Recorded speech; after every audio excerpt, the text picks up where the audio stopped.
Abbaan amantaa tibbana barsiisaa jiranii waraanaman nama isaan miidheef dhiifama godheeraa jedhani. Paappaasiin mana Ortoodooksii wiixata darbee Awustiraaliyaa magaalaa Siidiniitti osoo kallattiidhaan barsiisaa jiranii meeshaa qara qabuun haleellaan irratti raawwatamee ture. Abuuna Maarmaariyaa Amaanu'eel nama miidhaa isaanirra geesseef dhiifama gochuu dubbatani. Abuunichi miidhaa irra ga'eerraas bayyaannachaa akka jiran himanii jiru. Lubni kun ergaa karaa waraabbii viidiyootiin dabarsaniin uummanni akka tasgabbaa'uuf waamicha dhiyeessanii jiru.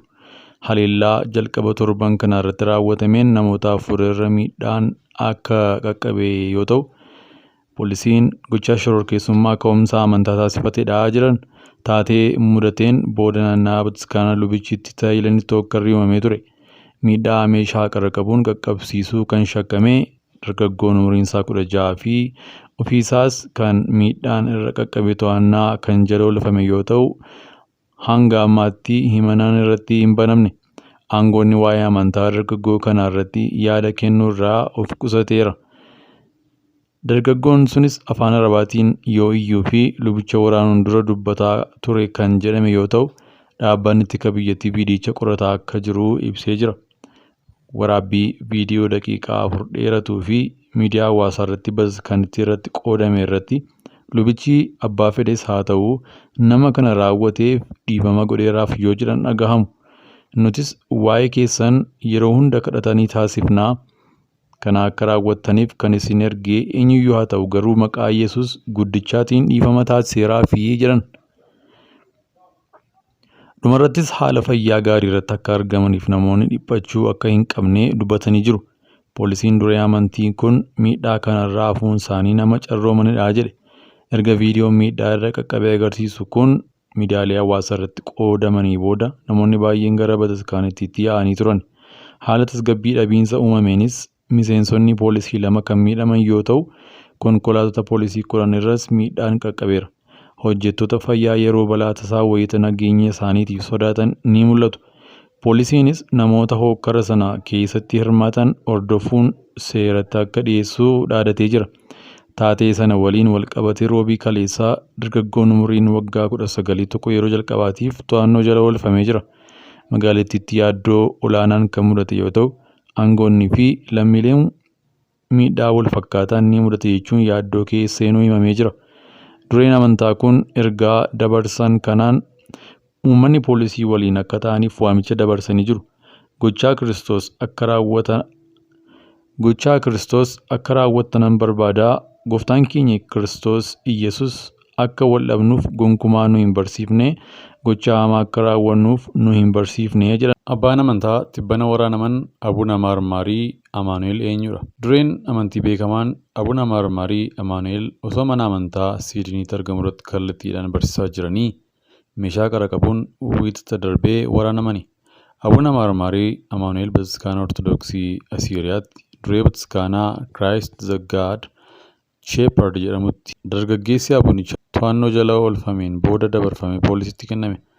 Poolisiin naannichaas Abuuna Maarmaarii Amaanu'eelii fi lubni abbaa Isaaq jedhaman miidhaan isaan irra ga'ee waan balaa lubbuuf sodaachisu miti jedhee ture.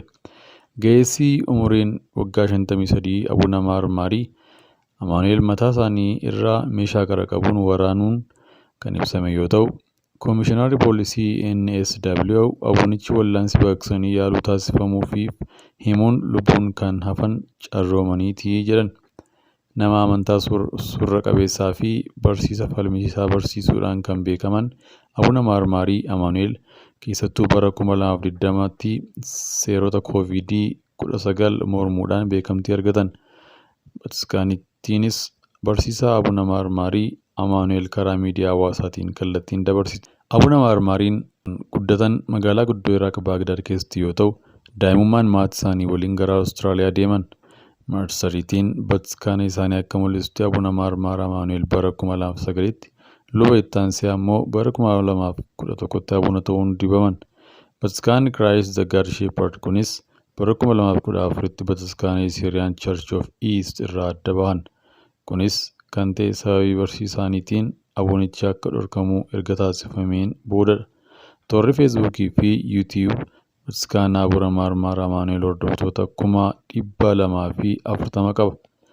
barsiiftonni Abuna Maarmaarii Amaanu'eel gara chaanaloota kanneeniitiin kallattiin darba. Abuna Maarmaarii Amaanu'eel walitti dhufeenya jaallattoota saala wal fakkaata gochaa yakka ija waaqaa duratti raawwatamuu jechuun balaaleffatu. Akkasumas amantiiwwan akka Islaamaa fi Ayihud ilaalchisuun dubbiiwwan falmisiisoo dubbachuun beekamu. Waa'ee siyaasaa Ameerikaa fi Raashiyaa, waa'ee UN akkasumas waa'ee namoota saala isaanii jijjiirratan irratti ilaalcha qaban ifatti dubbachuun beekamu. Abooniin kun namoota saala isaanii jijjiirratan akka namaatti akka hin lakkoofne akkasumas dhaabbanni UN seexanaan hojjetaa jechuun dubbiin dubbatan falmisiisaa ture. Aboonichi dhiyeenya waa'ee waraana Gaazaa irratti barnoota kan kennan yoo ta'u, Filisxeem keessatti nagaan akka bu'uuf waamicha yoo taasisan dhaga'amanii jiru.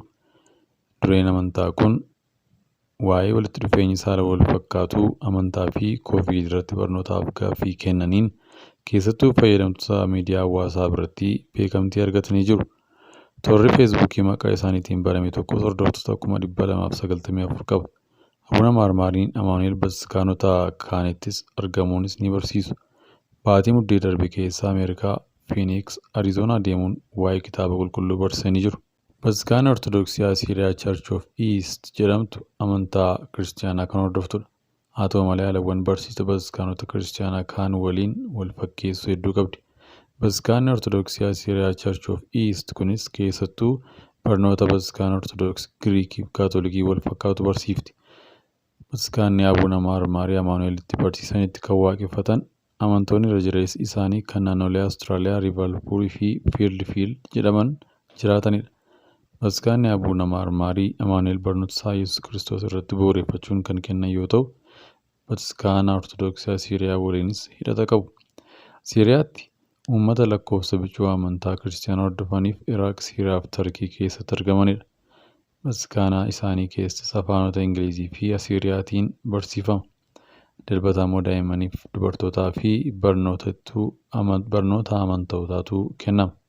Waa'ee haleellichaa kan beeknu bataskaanittiitti yeroo hundaa wiixata galgalaa sa'aatii 1 fi jimaata galgala sa'aatii 12 irratti Abuna Maarmaarii Amaanu'eel barnoota akka kennitu marsariitii ishee irratti barraa'ee jira. Wiixata galgalas Abuna Maarmaarii Amaanu'eel osoo barsiisaa jiranii ture dargaggeessi tokko gara isaan dhaabbatanitti barsiisanitti maxxanuun bishaa qara qabuun osoo waraanuu kan waraabbii viidiyoon mul'ate. Poolisiin Awustiraaliyaa wiixata galgalaa haleellaa bataskaana Siidiniitti argamu irratti raawwatamee gocha shororkeessummaa amantaatii jedhe. Abunicha lubaa fi hordoftoota bataskaanaa irratti erga miidhaan raawwatamee booda dargaggoonni waggaa 16 tokko to'annoo jala oolfamee jira. Yoo xinnaate namoonni 4 miidhaan lubbuu isaaniif balaaf hin kennine irra ga'uu poolisiin hime. Namni miidhaa qabsiises miidhamuu beeksise. Taateen Siidinii bakka Waakeelee jedhamutti raawwatame kun kan tamsaasa kallattiin darbe yoo ta'u, naannicha akka jeeqamuuf sababa ta'eera. Poolisiin Awustiraaliyaa gochaa shororkeessummaa ilaalcha ka'umsa taasifameedha jechuun ibsa. Qorannichi ammallee xumuramuu baatullee haleellichi kan raawwatame finxaalessummaa amantaa hordofuun jedhee poolisiin. Aangawoonni dargaggoon miidhaa kana raawwatee amantaa attamii akka hordofu irratti kan jiran hin jiru. Namoonni kallattiidhaan yoo mucicha Abuna Maarmaarii irratti meeshaa qara qabu miidhaa qaqqabsiisuuf arganis gara bataskaanittiitti qajeelan. Bataskaanni kun giddugala magaalaa irraa fageenya kiiloomeetira 35 irratti argamti. Namoonni haleellichaan aaruun bakkichatti argamanis poolisiin kan walitti bu'an yoo ta'u, poolisiin namni miidhaa qaqqabsiisee hanga wallaansaa argatutti bataskaanittiitti marsuun eegaa turan. Poolisiin ibsaa miidiyaaleef kenneen abunichii fi lubichi wallaansaa taasifamaaf jiraachuu ibsee abbootiin amantichaa lubbuun hafuu isaanii raajiidhaa jedhan. Poolisiin namni miidhaa qaqqabsiisee osoo abunichatti siqee miidhaa hin qaqqabsiisin dura yaada amantiin wal qabatu kennuufis sagantaa kallattiin darbu irratti haleellaa raawwachuuf ta'ee jedhee itti yaadee akka ta'e dubbateera. Shakkamaan kun gochicha kan raawwate qofaa isaa ta'uun alatti hanga beeknutti galmee shororkeessummaa irraa akka